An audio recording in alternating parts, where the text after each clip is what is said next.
En este vídeo pretendo acercaros más a la religión egipcia y daros a conocer algunos dioses que surgieron a partir de la necesidad y el deseo del pueblo egipcio. También mostraron cómo fueron representados y cuáles fueron sus funciones.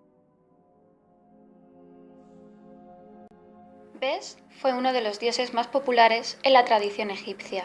Su rasgo fundamental es que se trata de una deidad con connotaciones benéficas, aunque su aspecto puede resultar en parte amenazante y en parte simpático. Se le relaciona especialmente con las mujeres embarazadas y los neonatos, de quienes era protector.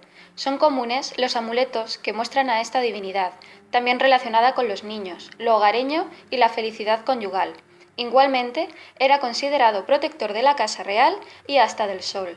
Generalmente se le muestra con un aspecto grotesco y luciendo un gran penacho de plumas, barbado, con ojos grandes y a veces saltones, exhibiendo el pene o con rasgos de mono o hasta con rostro de felino. A partir de la época baja de Egipto, a Bes se le asocia con más intensidad con la sexualidad y el erotismo, vinculándose con los placeres carnales. Más tarde, estas peculiaridades le iban a hacer muy popular en el mundo romano y llegó a ser muy exitoso entre los soldados romanos, quienes terminaron identificándolo con Baco.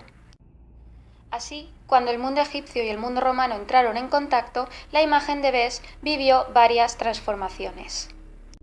De ese modo, su aspecto divertido y sus tradicionales instrumentos musicales, con los que espantaba la energía negativa en los partos, las casas y junto a los niños, pasaron a adoptar un aspecto militar debido a su éxito entre la soldadesca.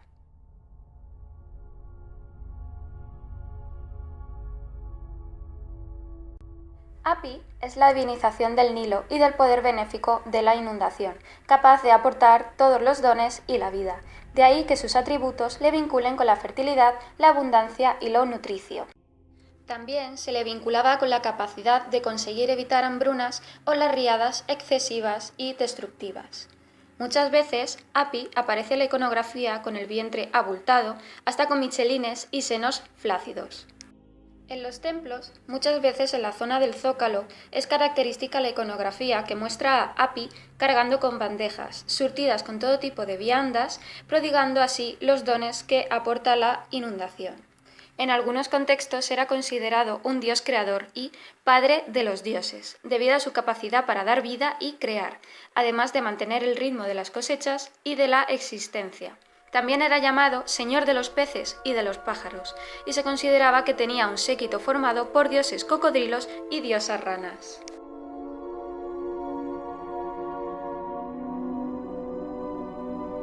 Imhotep vivió durante la dinastía III y fue el arquitecto del faraón Djoser. Construyó el primer gran conjunto monumental en piedra sillar de la historia de la humanidad e ideó la primera pirámide que se levantó en Egipto. Este monumento, de unos 60 metros de altura, se alza aún en el desierto de Saqqara, con su característica forma escalonada. La gesta de Imhotep no fue olvidada por los egipcios y durante milenios admiraron su sabiduría. Tanto fue así que con el tiempo llegó a recibir culto como un auténtico dios, e incluso se levantaron capillas y templos en su honor. Durante el Imperio Nuevo ya se le llamaba Hijo de Ptah, y era adorado como una especie de protector de los artesanos y de los escribas. Tal llegó a ser el vínculo con estas profesiones que antes de iniciar su trabajo existía la tradición de que se realizaran libaciones en su honor.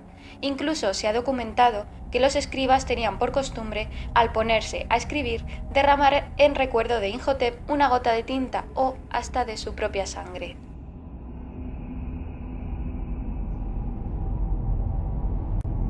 Min es una de las divinidades más antiguas documentadas en Egipto y se cree que su culto puede remontarse a la prehistoria egipcia. Representado como humano o como toro, su advocación fundamental es la potencia sexual masculina y su iconografía se caracteriza por mostrarle con el pene erecto.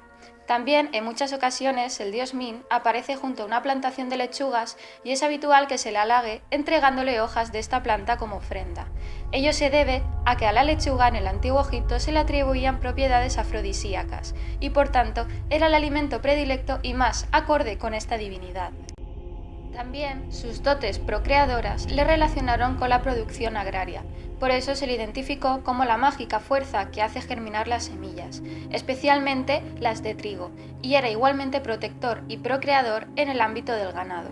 Esto hizo que el culto a Min, en teoría, favoreciera tanto las buenas cosechas como la reproducción de las reses.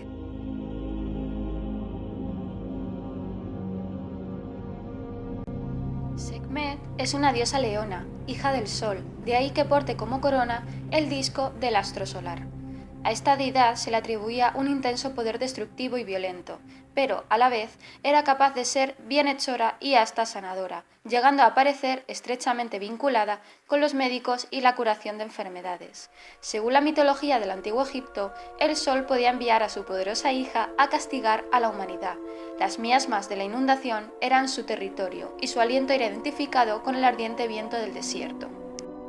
Sin embargo, también tenía el poder de rechazar a los enemigos del sol y era protectora en las batallas, siendo patrona de lo militar y considerada diosa de la guerra, portando títulos marciales como el de golpeadora de los nubios.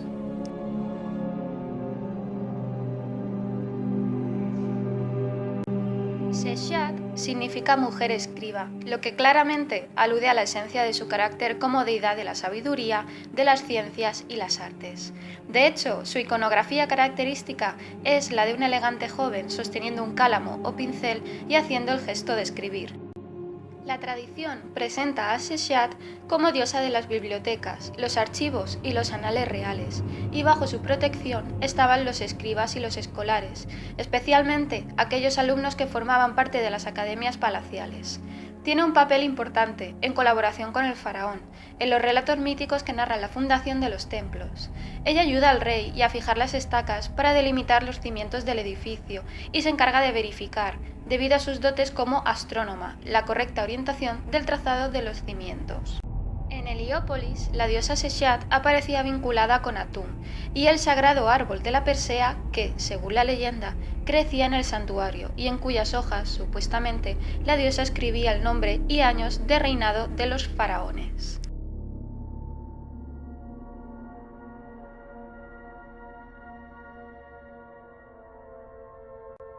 Sobek, hijo de Neit, la diosa patrona de la ciudad de Sais, muchas veces se le representó con cabeza de cocodrilo o completamente bajo la forma de este inquietante reptil.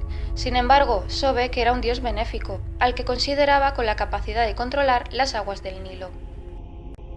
Adorado como un dios de la fertilidad y vinculado con la fuerza del sol, su culto alcanzó especial trascendencia durante el Imperio Medio, y especialmente en la zona del oasis del Fayum, donde el medio natural debía propiciar que este animal fuera allí muy abundante. En los templos dedicados a Sobek, como por ejemplo el de Kom Ombo, era costumbre criar cocodrilos, para luego ser sacrificados y ser convertidos en exvotos de esta deidad.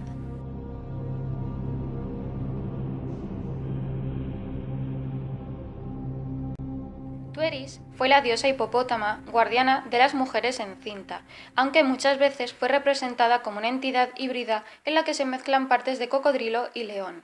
La hipopótama fue tradicionalmente asociada con las embarazadas, los partos y la protección de los neonatos.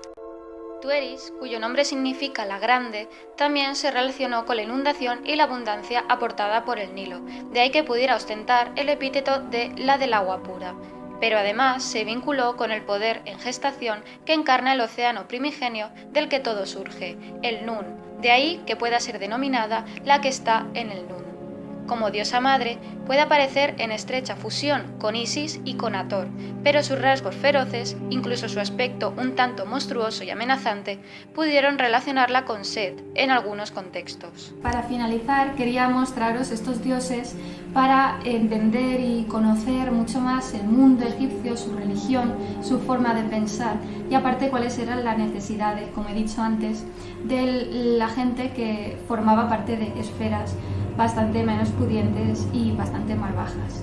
Así que pues eso era todo. Sí, este era el libro en el que me he basado, fue un regalo y la verdad es que lo recomiendo si queréis conocer más este mundo, esta religión que es muy interesante, a mí me encanta y espero que os haya gustado. Nada, eso es todo.